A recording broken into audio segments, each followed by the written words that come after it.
I have a lot of videos this week all about taking care of the neck and the spine and the face and how to avoid neck pain and relationship to migraines.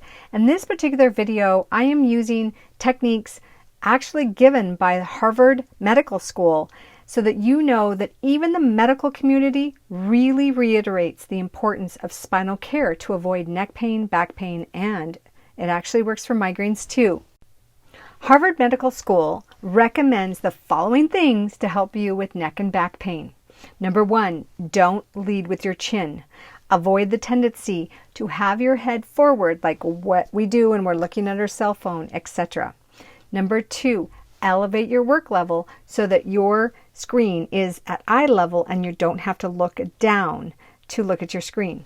Support your lower back. This is like when you're sitting in your chair or when you're doing any kind of work-related things, even when you're watching TV or sitting in bed reading. You always want to support your lower back. Take breaks. We're going to talk about all of these in more detail, but the breaks are really important to get up, move the spine around, right? And get that circulation going. And check your chair. Your chair should support you. It should fit your body and help you to stay in alignment. Let's go through these in a little more detail. So don't lead with your chin is number 1. You want to avoid looking down all day at your cell phone, looking down at your screen or your laptop, hunching over in your chair or at your desk or sitting on a bed doing your laptop all day. Very bad for you. Walking and looking down at your cell phone. If you do this a lot, you're going to get something that's called tech neck, which is where the neck actually grows forward, the spine changes, and you no longer have neck alignment because all of the neck muscles in the back get stretched out. The front ones grow short, and you end up having long-term neck misalignments. So it's very important to keep everything at eye level.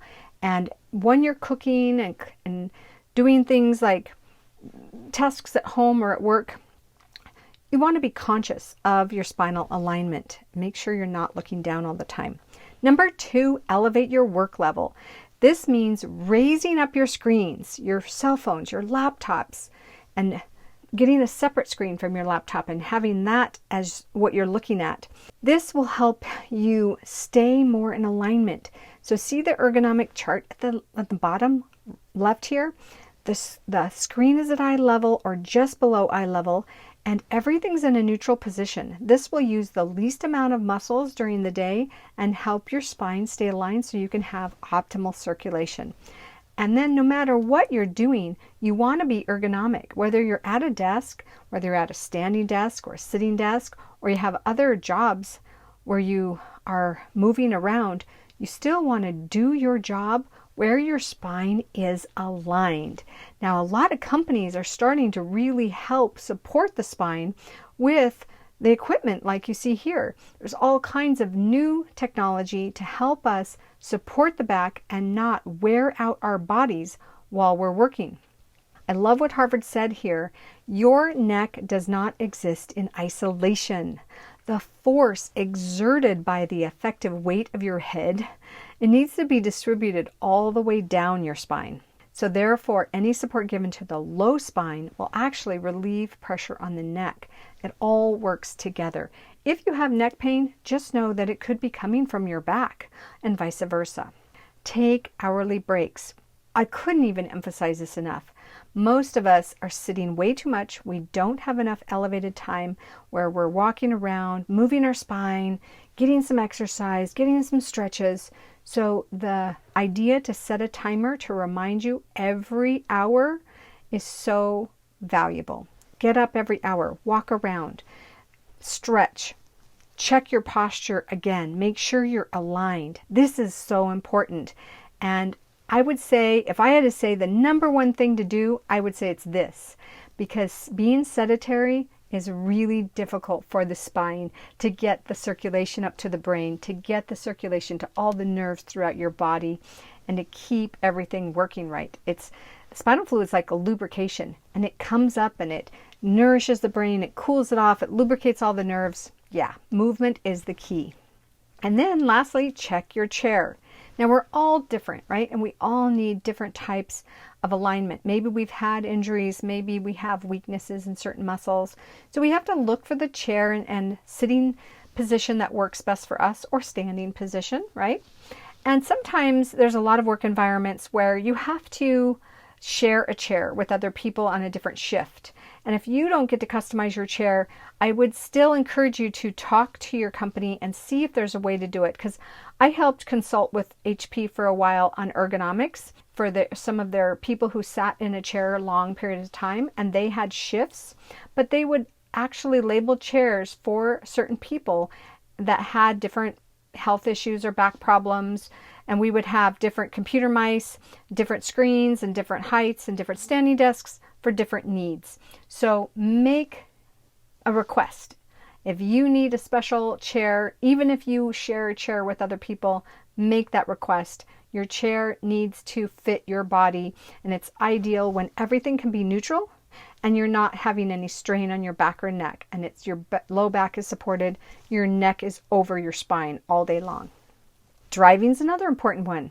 When you're driving, you want to position your seat higher up and level, and use the lumbar support. Adjust the steering wheel so that you don't have to reach really forward. If you reach really far on the steering wheel, you're going to tire out your shoulder and neck muscles. You want your arms to be more in a neutral position. I also like their idea to adjust the mirrors, the rear view mirror and the side mirrors, so that you have to sit up in order to see out the mirrors, and that will help remind you to sit up straight. Now, sleeping. One more really important thing is how you sleep. One of the things they recommend is, of course, only sleeping on your back and your side, not your stomach. Sorry for those who have neck injuries and they like to sleep on their stomach. And then making sure that your spine stays straight while you're sleeping. Your head should look straight ahead and not down at your feet. And then they recommend using a contour pillow or something to support your neck so that it is aligned with the rest of your spine. I use an ergonomic contour pillow. I can hardly sleep without it because I love it so much. It makes my neck in such a comfortable position.